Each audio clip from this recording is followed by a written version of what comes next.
Join two sisters who explore the couples that fandoms adore. We write their stories in the night, in the glow of computer light. Eyes connect, clothing flies. In our head, canon love never dies. Pencils that leave us pining. In deep forums, we are mining. For this journey, better strap in, because we all know that shit happens. Welcome to the podcast that explores the couples fans can't stop dreaming about from the pop culture you love. Because when it comes to your favorite movie, adapted from a musical, adapted from a book, adapted from a movie, ship happens. We're your host. I'm Emily. I'm Rachel. She likes nerd culture. And she likes making podcasts. So we thought we'd join forces to make a podcast about popular online ships. So we're actually launching the episodes now. Yay. Which means I've gone back and re-listened to the old ones as we're editing them. And the most recent one was Raylo. And it reminded me that we needed a jingle for Ship of the Week. I kind of like that. So Emily, without further ado, tell us, what is the Ship of the Week? So, kind of funny, you should bring up that we just started releasing these because, so that's kind of how my Ship of the Week, how I came to it. So, since we now have a couple of these out there, I was talking to our mom about them. And we have the same one. Our number one fan. Yeah. Oh yeah, we need to put that in the script so we actually say it. I know, or we just leave it out, and now it's like a thing. Every time we eventually stumble upon it, we're like, oh yeah, we're sisters. So I was talking to our mom, and just about the podcast and what ships are and stuff. And she was like, you know, what one you should talk about is from Les Mis, Marius and Eponine. How he should have ended up with Eponine instead of Cosette, because Eponine's just more interesting. Well, we're team brown hair because we're brunettes, so yeah, true. It's always a blonde versus a brunette, and don't you know there's a war going on? It's a quote from 30 Rock. Okay. Yeah, well, just she's overall, I think, a probably better fleshed out character. She at least gets a whole song to herself. But that's not Cosette's fault. Well, yeah. But just for the perky blondes. We're just, which is the better, or who are you more interested in? That's a good one and pretty on topic for our episode today. And it actually got me thinking that I'm pretty sure shipping in Les Mis, or the Les Mis fandom, is a very big thing. And so I went and I looked into AO3, and so there's tons of fics about it. And I didn't really see a lot of Marius and Eponine. What I see a lot of it's the two dudes from the revolutionary group, Grantier and Jolis. I'm not saying that right at all, but that was most of them, and then a little bit of Jean Valjean and Javert in there. Oh, of course, as we talk about, we love it. Enemies to lovers storyline, and Javert is just a little too obsessed. Yeah, I don't know. Something's happening there. I like that one. I'm going to go read some of those. Their duets together are pure magic as well. So, magic between the sheets of music, magic between the sheets. That's what they always say on Broadway. Sure, they do.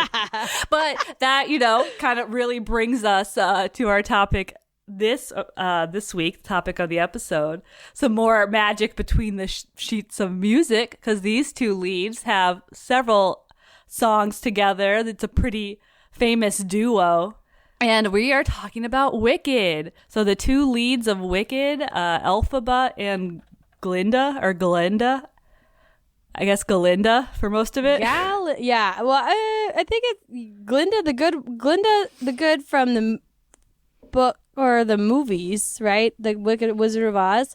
Mm-hmm. But some of her lore is that her name was Linda. I can't do it. Was Glinda. Mm-hmm. Right. So yeah, we'll be talking about that today. So their ship name, what they use is Gelphie or Gelphaba. So Glinda, Elphaba. So what do you think? I think they're pretty solid. I like Gelphie. See, I don't like Gelphie. To me, that sounds like a mythical beast that emerges from the loch in Scotland and lures you onto its back to drag you down to the depths of the water. Emily's stunned. It sounds like a Kelpie. Kelpie, Yeah, Gelphie. it sounds like Kelpie. I guess it's easy to type. Suppose That is a win. So That what is a would the winner. alternatives be? Elphinda? Gelphaba. Yeah, I like Gelphaba, but yeah, that's a Gelphaba. mouthful. Elinda. That sounds pretty. That sounds like something you would see on like a Instagram influencer's baby name list. Elinda. I don't know if anything's even better than the other one. No, Gelphie works. That's Yeah. the one that people have decided, so that's what we're here for. So what is... And what is Gelphie from? So yeah, we kind of talked about it, a movie by a book by a movie, whatever. So it's from Wicked, the musical, and the movie. So now the movie's just come out. So it probably means it came out like a year ago when this gets published. The book. Just in time for part 2. There you go. We'll do another one a year later. The updates. So yeah, Bakiro. That's what we'll be doing next. What? Oh, okay. Bakiro. Yeah, maybe. I don't know. I have no memory of what happened in the second act, so it'll all be new. Well, we're going to find out what happens. We'll find out. Good. So anyway, yeah, we're talking about Wicked, the movie. So yeah, obviously based on the first half of the musical, which is based off of a book based off of the, of course, Wizard of Oz that everyone's seen and knows. And is really obsessed about. Emily and I were also obsessed with Wicked. So apparently the story has some staying power, right? Yeah, I remember being weans and being really into this. Yeah, I had no memory of the before times. Like, I remember, like, sitting about to see the musical and just being, like, giddy with excitement. So excited to, like, see it in real life. Like, I remember the, like, dragon on the top of the stage starts, like, moving when the music starts. Yeah. Just be like, yes. Yeah, but how did we find it? Where did it come from? I don't remember. But we've definitely seen it. I think I've seen it maybe twice live. Obviously, I know all the music. It was definitely a moment. Yeah, somehow the original Broadway cast recording found its way into our lives, the CD-ROM, and I feel like we listened to it all the time because we knew all the songs, we knew all the music, the plot, X, Y, and Z, and it was a big deal when we saw it. And then it's been a little bit less of a big deal ever since. And I think I've seen it probably 3 or 4 times. I feel like you had to have been there for at least 2, but then I got some tickets from our friend who worked at the theater. So I know I've seen it. I know I drug my husband to see it at least once as well. And I remember even that last time thinking okay, I've seen it. You know, I've seen Wicked. I'm good with it. Yes. I kind of remember, I think it must have been while it was so big. Because it wasn't just us. Like, it's a big show. Like, people want to see it. And I think this was like 20 years ago at this point when it came out. Like, I saw that. So, I mean, we probably were seeing it like 5 years later because we weren't like on top of it. We weren't. 5 to 10 years later. When did Wicked start touring? Right. We weren't seeing it on Broadway. So, Yes. yeah. No, we were not that cool. It must have been like on the Today Show or something. The first national tour of Wicked left on March 31st. Sorry, that's not that exciting. 2005. Okay. You're waiting for the shock and awe. March 31st? I thought 30 days had March, June, September. So that was touring. So that means it was on Broadway even before that. Yeah. And so over 20 we years must old. have seen it that year. Because we had season tickets, I think. We were bougie. Yeah, I don't remember how old I was. I had to have been high schoolish. I don't know. No, I was 12. So you were probably 13. Yeah. The math checks out. March 31st. Yeah, exactly how old we were. But I think I kind of remember. So when I feel like they announced there was going to be a movie like a long time ago. Because I kind of remember hearing about it and being like, that's so far in the future, it might as well not happen. I do remember that. I feel like they've been talking about it for decades. Because I think there was a Thanksgiving, we were at our aunt's house talking with her cousins, our other musical theater cousin, and we were like pretending that we were getting cast in the movie. And I remember at that time being so wanting to be Elphaba, but I picked the role of Nessa Rose because I thought it was more humble. I was trying to be humble. I was like, yes, I play Nessa Rose. Also because I can't dance, I guess, it would probably make it a little bit more sense. I don't have to worry about that as much. You don't remember that, Emily? You don't remember that? I do not. I have like a steel trap memory. It's insane. Yeah. Rachel has to tell me about our childhood. It, like, you were there. Don't remember I feel like I'm telling Mater's tall tales over here. Sometimes I wonder. You would know. You were there. That's a Mater's tall tales reference. I wonder who's out here shipping in anybody from the Cars universe. I'm sure you can find it if it's out on the internet. It's out there. God, I've seen some stuff in my day where people get a little too frisky with their cars, so I don't want to know what people are doing with cars on AO3. Oh, okay. Well, I'm gonna move on. VH1, no, wait, the TLC got real weird there for a while. Oh, yeah. That's also Emily's like, I don't even want to touch that. So the movie, it was long awaited. Mm-hmm. And we waited even that much longer by not seeing it in theaters. Nope. And waiting for it to be available on streaming. When we finally saw it in January of 2025. Because we said we should make a podcast about it. So let's watch the movie. And that is what led us to today. And before we go any further, what did you think about the movie? Honest reactions. I feel like I went in not coming from the most like forgiving place, but it was good. I don't know. I think I was prepared to not like it, but I think I did like it, even though everyone told me it was good. I was worried about the runtime, but I do feel like that I didn't feel like it was as long as it is. No, it didn't. It did not feel like 2.5 hours. No, yeah. So I will give it that. I feel like the ending super dragged. Super dragged. Overall, and then I was kind of like, well, anytime they were talking, I was like, let's get to the next musical number. But that's just in general musicals. I'm there for the music, the dancing. But overall, positive. That's good. I also had positive feelings about it. I was expecting it to be more delightful and overwhelmingly delightful, but that's probably would have been if I hadn't spent the last 3 months seeing clips of it online. Like, all the cool dance numbers I had already seen. So I was just kind of like, why did I do that to myself? But yeah, it did drag in a couple spots, the ending. I'm like, just get on the effing broom. Yeah. It's like, we know where this goes. Like, we know this is the big moment. I also thought the scene in the ballroom, the Ozdas ballroom, I was like, get on with it. Just start doing your weird little dance. Like, yes. That, I guess, was very emotionally resonant for people. They're like, I saw something else research that it's like, that was such a moving scene. I did think that went on too long. I was like, she's just like, all the simpering. I didn't like it. It was just like, just fucking do the dance. Sorry. Just do the goofy little dance. And then that could have been shorter. Because you know what's going to happen. Well, I mean, I've seen the musical multiple times. So what's going to happen. We're just watching Cynthia Erivo just humiliate herself. Like, it was painful. I did not like that. Just get out there, little perky blonde. Save the day. Let's get this moving. Let's get these ladies together. Speaking of which, why are people shipping these two ladies? Let's get into it.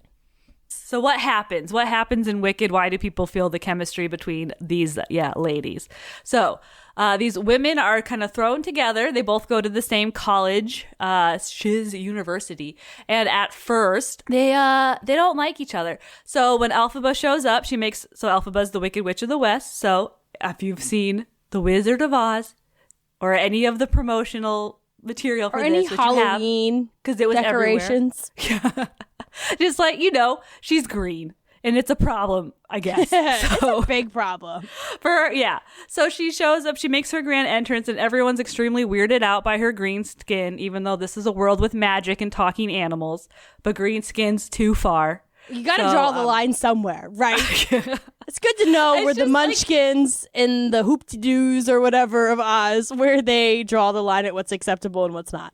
Yeah, like if I saw a person, like we don't have green screen either, and I wouldn't be like, ew, you know, like right. I would be like, double take. Reaction. What? And then I would just continue on with my life. She must be evil, but no. Anyway, so yeah, so they're. We just don't get what it's like to be different, Emily. We don't understand. It's an allegory. It's it's a lot of allegories in this. So the two girls are at college together and they're kind of opposites. Elphaba is a social outcast because of her skin, and because of kind of the attitude she has, because she's faced this prejudice. Yeah, prejudice. So she kind of comes off. She's always defensive because she's always prepared for people to be mean to her, kind of rightly so. So she's ostracized, but she is magical. She's a witch, a sorcerer, or whatever they call it. So she kind of has his natural magical powers, whereas Glinda is very popular, very well accepted and loved by her peers, but she really wants to be a wizard or whatever, but no magical powers at all. And the magical professor lady has nothing to do with her, but she will only teach Elphaba. She wants to teach Elphaba specifically. So they kind of each have what the other one wants. And it was just really funny because the teacher's like, oh, I only teach my magic symposium when I have a student worth teaching. And I'm like, what a good gig. You know, you only work when you feel like you actually want to do the job. Like, wow. That's nice. But not any prerequisites for anyone's degree. Yeah. And it's just like, she's like, I did this semester off. I want to go travel to Oz, you know, and just go on Rumspringa from Shiz University. You don't see anyone else with magical powers. So, like, she must just not work. Yeah, that is true. And then the other thing I didn't remember from the musical, but was it really that Elphaba wasn't going to college originally, and then because of her magic, that professor insists that she comes? I thought that maybe that's from the book. I don't remember that from the musical. I thought Elphaba was always intended to go to university with Nessa Rose, her sister, who is also there. Mm-hmm. I don't remember. I thought that was a weird point. I thought that was especially cruel for their dad to be like, you're not going to college, older daughter. Only younger, not green daughter can go. Well, especially, because she ends up kind of staying her longer to watch over her sister. So, like, why wouldn't you just send her to begin with? Yeah, I guess I didn't want to invest in that.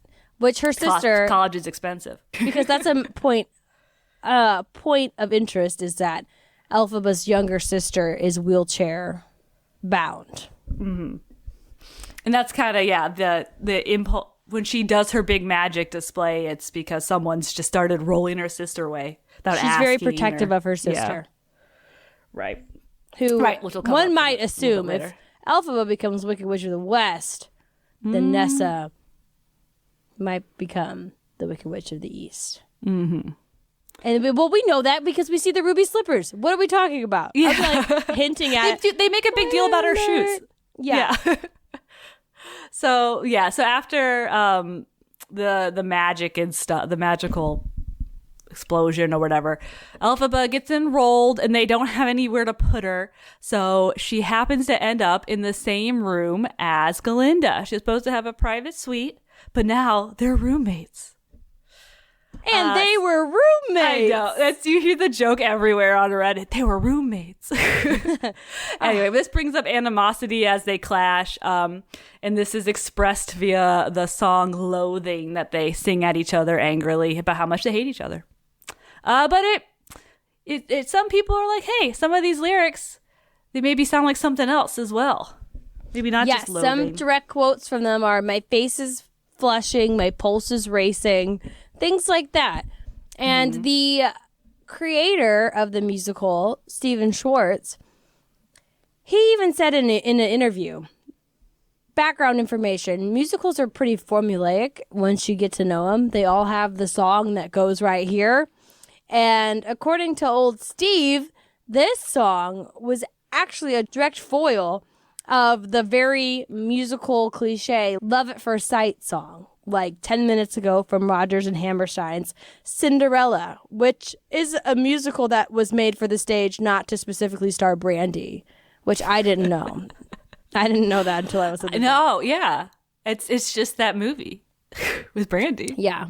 So yeah, after they angrily sing at each other. Everybody, they don't like each other.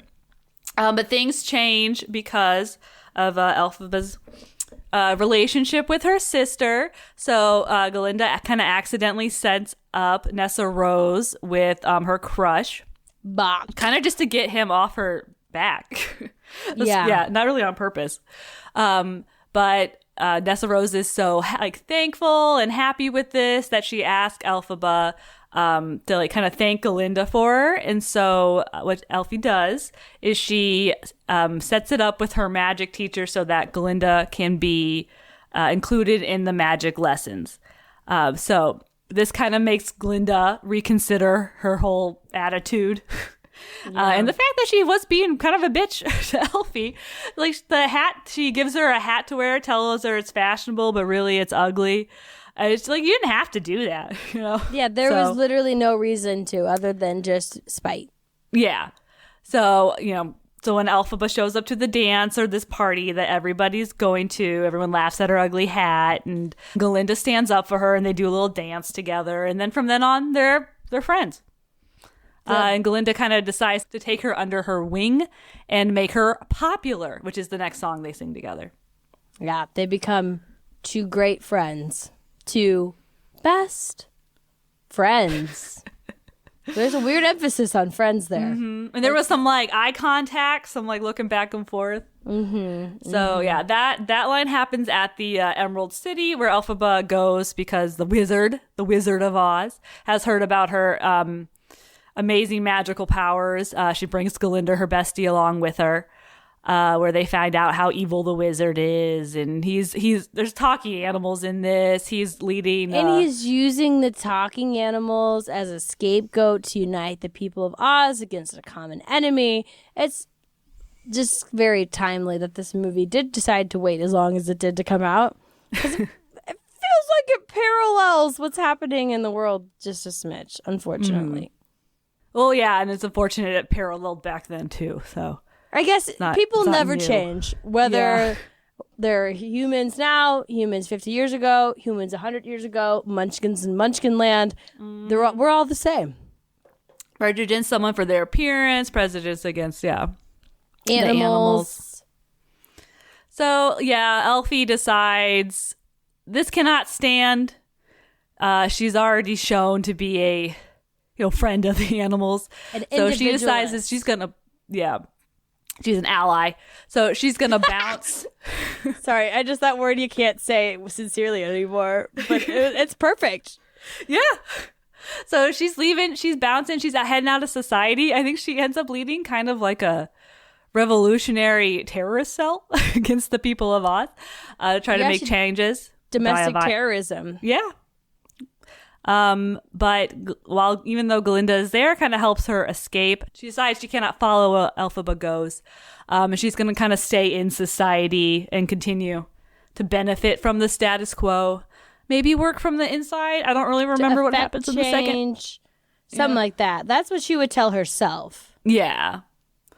So they do end up split up. And also there is a guy, they're both kind of into him, but does he really matter? We literally explained the whole movie without any reference to him, and that is how unnecessary Fiyero is as a character, right? It's just like they had to shoehorn some kind of love interest in there because they're like, oh, musical about two women. Oh, there needs to be some kind of man. Bonus points for a love triangle between the man and the two best friends.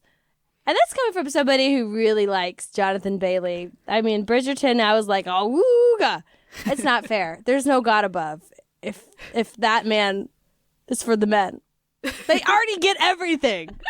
Now they get Jonathan Bailey? That's insane. Anyways, sorry. That's my aside. It just, Yeah. He did a good job. I was worried because so they actually cast people who could sing in this one. What? Because he looks like he's 40. Yeah. Well, that was kind of all of them. Right. And I know he'd gotten some fame recently. I did not know he had a musical theater background, so I was kind of worried he'd show up and couldn't sing. But no, he did a great job. But yeah, he's just kind of there. I guess he shows up later more. Maybe. Elphaba sings about him. Well, his big character trait is he doesn't pick the blonde, right? Like, that's his whole thing. It's like, oh, I could date the blonde, but I'm going to choose the dorky girl. Which that would have really, that really slapped in the early 2000s. But now we're so far past that it's just like, okay. And all these like do we need him to begin with? Yeah. Right. All these forced scenes of them together. And I'm just like, I'm not buying this at all. Maybe because I'm already too far down the Gelphie rabbit hole. Maybe because I know he's a gay man and she's a lesbian woman. And I'm just like, I can't see past the actors. I don't know. But I know people were concerned about Ariana Grande and not being able to see not being able to see Glinda and not Ariana Grande. That worked. I didn't see Ariana Grande, but I saw those two when they were on screen together. I was like, I don't feel anything here. Anything. I didn't, but also it was during the ballad and I'm never into a ballad, so I just kind of check out. And his bad American accent, dear God, just let him be British. It's Oz. There's bits in it that were, he definitely does not.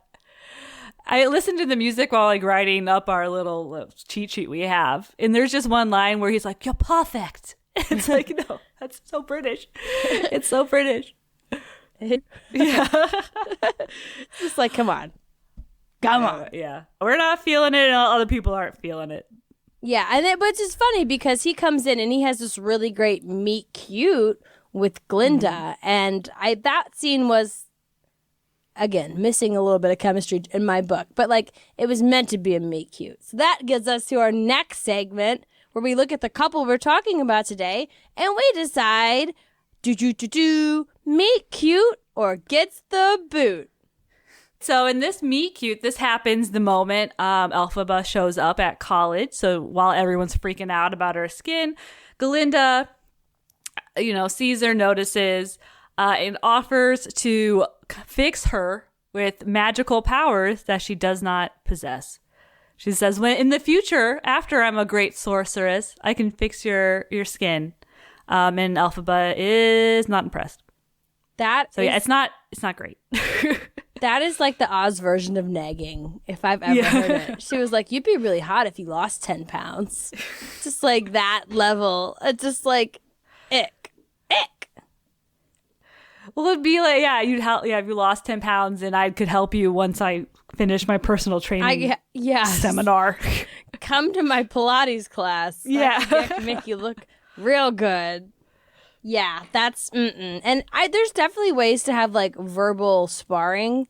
Like I would almost say verbal sparring is necessary for like a good sizzle in a couple, but this one's not even anywhere close to that. It's just downright offensive. Yeah. So I say, no, not cute at all. Get the boot. Boo. Boot. 2 thumbs down. That's from these critics. Yeah. But yeah, so from the not impressive meet cute.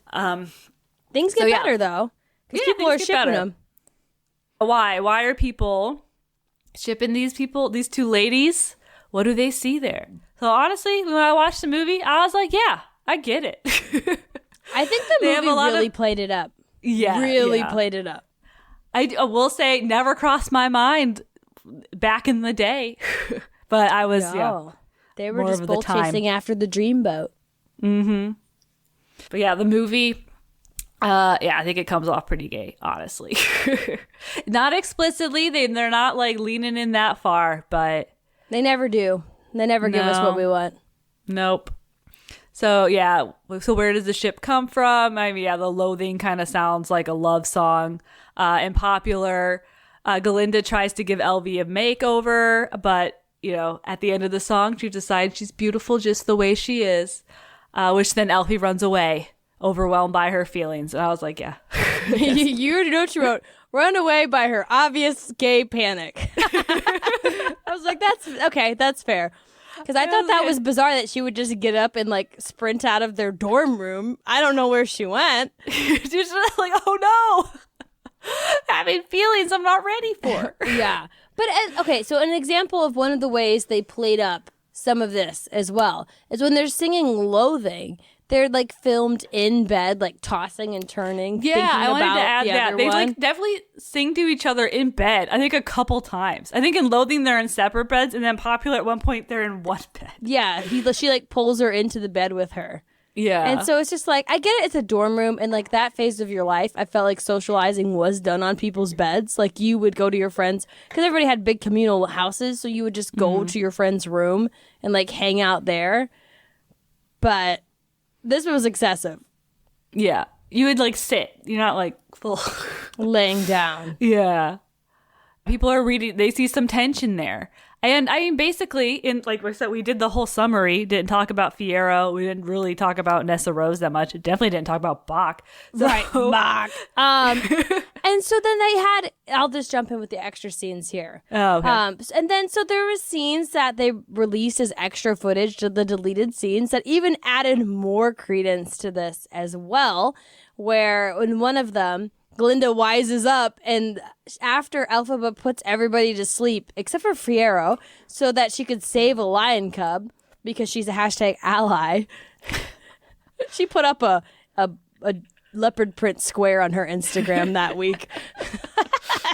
But so she makes everybody fall asleep except for Fiyero. And then Glinda's like, when I woke up, everybody was gone except for you and Fiyero. And she says, next time, you can count on me. Like, I want to help you. I will go with you.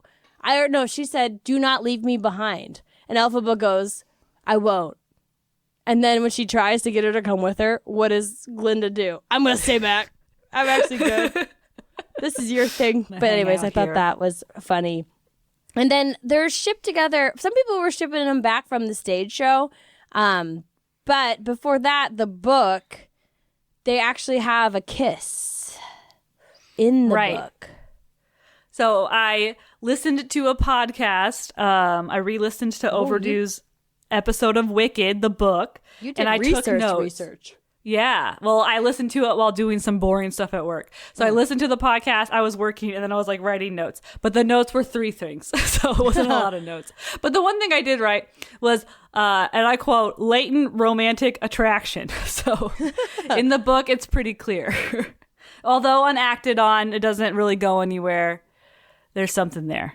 Well, the author is quoted saying that they might have acted on it when he wasn't around, right? Mm-hmm. He says the novelist can't be there all the time. So maybe they did screw on the train to Oz when I was out on a smoke break or something along those lines. And I'm just like, creatives, man, artists, I can't handle them.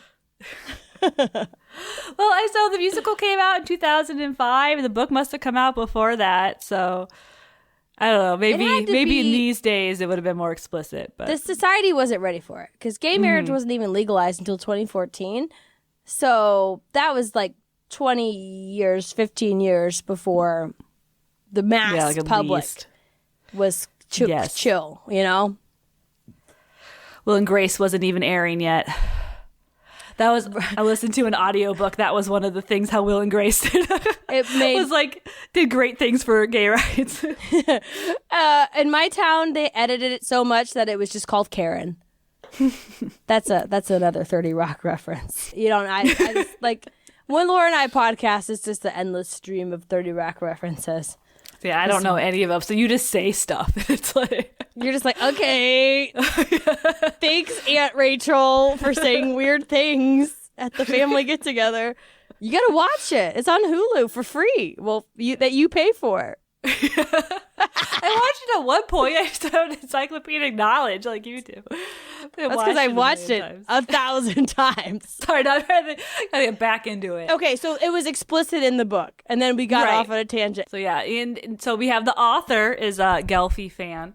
And then the 2 actresses playing the characters are also, they haven't come out and been like, they're in love. But I mean, they've been leaning into it. They know what the people want.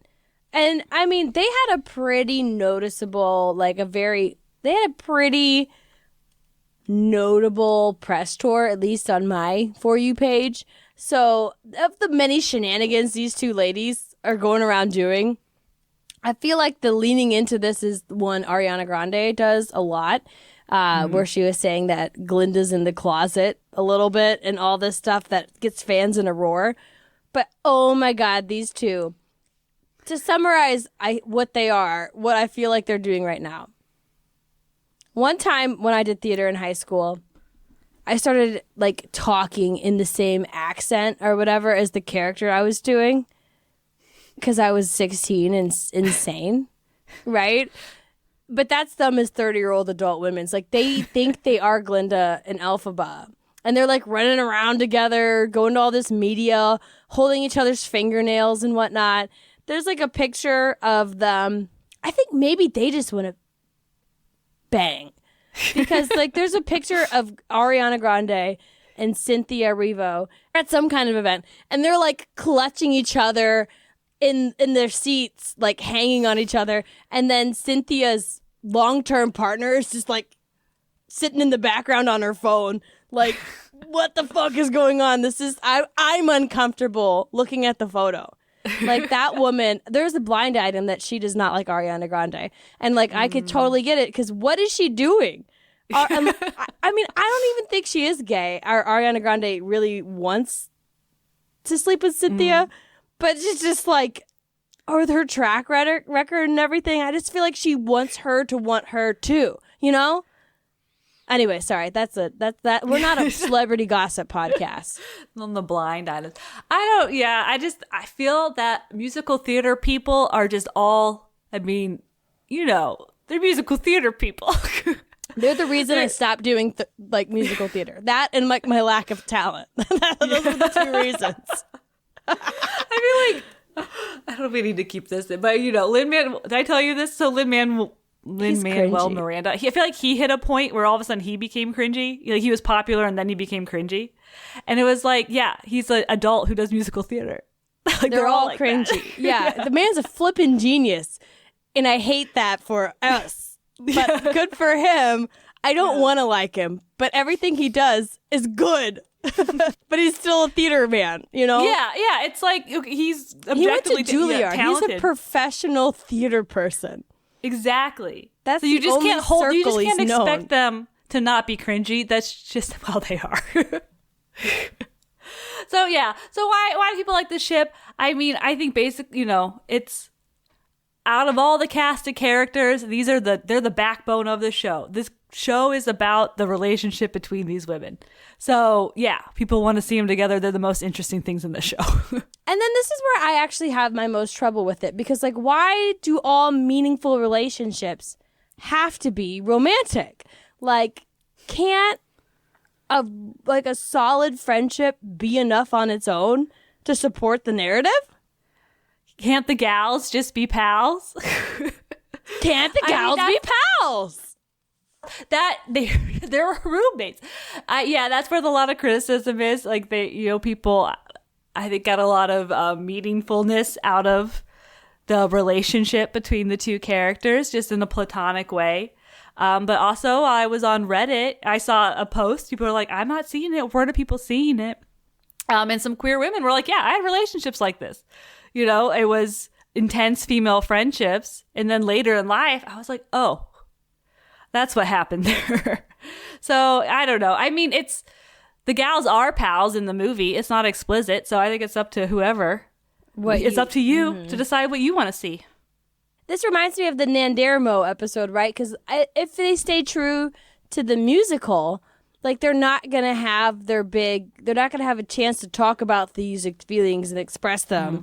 And I don't know. So that is truly up to the viewer as to what is really going on in their hearts, in their heads, in their pants. So that's where the best happens. The best stuff happens. So when we get to decide. Yeah. Can really let our imaginations run wild. And then, and people get some happy endings. Yeah. And then some other people just had issues. So, I mean, at the start, Glinda's not nice. And, to Elphaba. So people don't like that. And then in the end, she stays behind. She doesn't leave with Elphie to, I don't know, change the world or whatever she's going to do. But I don't know. To me, that's kind of the whole point. Who's wicked? The musical's called Wicked. It's about what's wicked, what's good, it's what the events that led Elphaba up to becoming the Wicked Witch of the West. And then, Glinda's called the good, but, what's good, I think in the end, she's not a bad person, but. It's funny because I see a lot of criticism of white women, which fair. I'll just, whatever, white women criticize this, whatever. But it's just, you throwing out the word ally made me think about it too, where they were like, oh, Glinda won't, as like a white woman, won't leave her position of comfort and safety within the structured inequality, right? Because she's still got too much to lose. And they're like, that's what like white ladies today. But at the same time, if a white lady came out and was like trying to be Elphaba for the animals, they would be like, whoa, this is you need to hold space for our truth. Like, you can be here, and being an ally is listening, not talking. I'm proud of us. That's the first time we said hold space. Hold space. We really held space. We held off on holding space. And what could Glinda do if she left? Like, her whole power comes from being popular. It becomes from, she doesn't have any magic. Yeah, from society liking her. So what good would she do outside of society? So I just, in the end, spoilers for Act 2, it doesn't work out for Elphaba. She doesn't really enact any change. It's Glinda in the end who does. For sends good. The wizard packing. I don't remember that piece, but I had to look it up. I look forward to part 2. But until then, we have plenty of fan-created art and writing to get us through. And we're adding a new segment here where instead of just talking about the top fic, I am scouring the forums to find the fanfic that I think will be the most upsetting to my sister. At least that's what I did this time. So get ready. But of course there is the art that we use. And I chose this art specifically because a lot of the Gelphie art that I did see, it wasn't obvious that they were romantic partners, which I think fits what's happening in the story. But at the same time, all of the heterosexual couples that we've covered have been like very much like kissing, faces pressed together, about to be kissing, somebody like straddling the other one, so I was like, I need to find a picture of this lesbian power couple where they're actually like obviously romantically together. And that's what I found. And that's what I wanted to share with the world. I thought would encapsulate this. 'Cause I don't want to shy away from the feelings. That's true. What I feel like, doing the research, all the art was very sweet. Right. Yeah. So in this case here, let me share you the art real quick so you can see it. Okay. I mean, it's still pretty sweet, but it just is like obvious that they're together. And it's also obvious that it's Ariana Grande and Cynthia Erivo. So that's something I could not overcome with the art. But that's the one I picked. I thought it was still kind, romantic, and still very obvious that they are wanting to touch faces. It is very sweet. It's not, but it is very, they are definitely kissing. Perfect. So unless we hear from Miel that they want us to take the art down, we'll tag you. We'll tag them.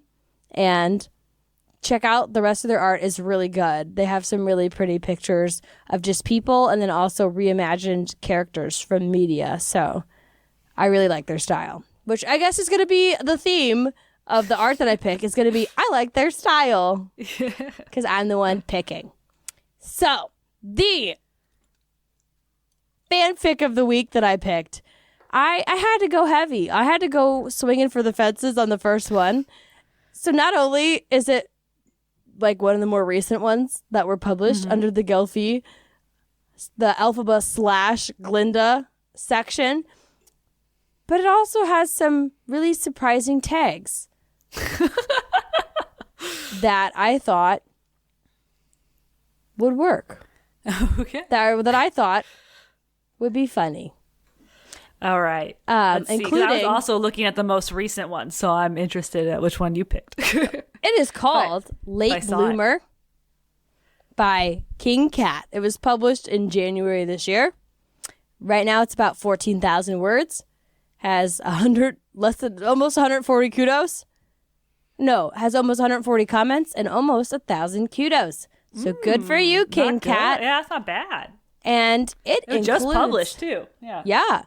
Well, it's because it's in a very specific category that you may or may not be familiar with called Omegaverse. Rachel. Yes! I know about did the Omega verse. Oh, okay. Well,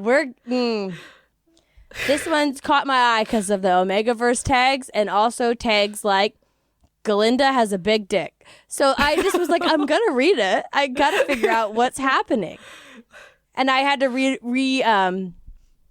re-educate myself on Omegaverse, but it's wild. It's essentially the story of them, but if they lived in the Omegaverse and if Elphaba presented as an Omega and Glinda was a rock hard alpha. Okay. So I am aware of this genre of literature. I don't think I've ever heard it as two women. So that is new. That's their their second gender, which is one of the three layers here. Right. Yeah, I understand the alpha, what Omega set up, but the alpha is normally a guy. So and so is the Omega usually too. You know, we can get Emperor. Got to get that whole world. Like we're just scratching the surface here. But no, apparently Glinda became an alpha, and with that, she gets a penis. Okay. I won't speak to the feminist critiques I have of this whole world. People like it. People like it. And at first I was like, okay, what could this really be? I'm curious. You get some really good, I like some turn of phrases like a pink tornado that struck color into her sepia toned world, which isn't just talking about Glinda. That is an allusion, folks, to the Wizard of Oz. Ooh, a tornado. Yeah, that's good. Sepia world. I was like, okay. Oh, yeah. Oh, my gosh. That, right? It works on so many layers. Tornado. Okay. But yeah, that's good. So I was really hopeful. This is why they've got all the comments in the Yeah, kudos. I don't know why I assume. Well, they say that fans. later there is a warning that it has mommy kink. And so I'm assuming that and they said that that's a personal preference of theirs creeping in. So I'm assuming if you have a mommy kink, that means you're a lady. So not in 3 chapters in. The other one's the mommy. No, Glinda's the mommy and Elphaba's baby. Or whatever. But the author said it was like their thing. So I assumed anyways, because it's mostly written from Glinda's perspective. Mm-hmm. But then you get these really great quotes. Oh, they want to be the mom. Okay. Yeah. When the scent gland stuff starts happening. You start Glinda walks in and she smells Elphaba's Omega scent. And it's just and she can't contain herself. And I quote, "A predatory smile slid over her pretty face. Elphaba Throp was going to be hers. Glinda felt her fangs throb in her mouth and her cock twitch beneath her dress." And then that was just like, what? And in no place does it explain why she has a penis, but I guess that's just Omegaverse stuff. Mm-hmm. Or fangs. I know it's this is werewolf shit, but they're not werewolves. Oh, man. That's that AU stuff where it starts getting... It could be anything. They could be college students in Boston. But they still have... So... They're still at Shiz. They still have fangs, though. So they are still part wolf. Yes. And they have... You could do the Omega stuff, whatever, but without the explicit wolf stuff. Yeah. And so I'm just surprised to see the wolf stuff on top of it. When I think werewolf and scent glands, those are usually around the anus. So when they're talking about smelling glands and stuff, I'm like, are they just like literally sticking their noses in each other's butts? I don't know. Somebody's got to have to weigh in. And speaking of the scents, please. Explain the Omega-verse to us. Yeah. No. Obviously, this is another quote. Obviously, dousing Elphie in her scent wasn't enough to keep him away. Fiero's still sniffing around. Another Elphaba's. alpha? Probably. I don't know if it's ever specifically mentioned, but I'm assuming he is. Has to be. He didn't have to grow a penis. He already had one. Feeling her fangs pop out and her rip at her vampire. Yeah, well, at least they're not throbbing in this one. Yeah. And she ripped her own bed sheets. Glinda knew she had to calm down before Elphie saw her. I just wanted to put in that bit about the scent and and how peculiar it was. Because not only do the alpha and megas have their own popping gender situation, they also have scent glands and then a very rigid and formal courting process. So Elphaba has to have 3 suitors before she could pick somebody to marry. So we have Glinda, we have Fiero, and then a new character whose name I forgot. Well, it's not going to work out. We already know Endgame, right? I believe that's one of the tags in here is Gelphie Truther. So that makes me believe that they're going to get together in the end. Mm-hmm. And I think I read all 7 chapters, or at least skimmed them. But there's definitely more to come. So you can go onto AO3 and read more of Late Bloomer by King Cat. I don't think it's going to wrap up anytime soon, because I feel like there's a lot of tags here that haven't been hit yet. Well, that's cool. They have a plan. Hopefully. They yeah. gotta... It's not as good as some of the Bob's Burgers stuff I read for Zakina, to be fair. But I didn't really do a bunch of digging. I just saw Glinda has a big dick, and I was like, this is the one. So I did some browsing. Mm-hmm. The one I saw that really got my attention is called The Woman Who Shot the Wizard of Oz. Ooh, I like that. Yeah, and it's a Wild West AU. I saw that. That was one of the ones I saw, and I was like, yeah, published really recently. But I just like that. I like that alternate universe. That's Glinda, a fun one. Yeah, is on the farm with her dad, the Wizard of Oz, as an outlaw. She decides she's going to take him down. She enlists the help of Elphaba, another outlaw.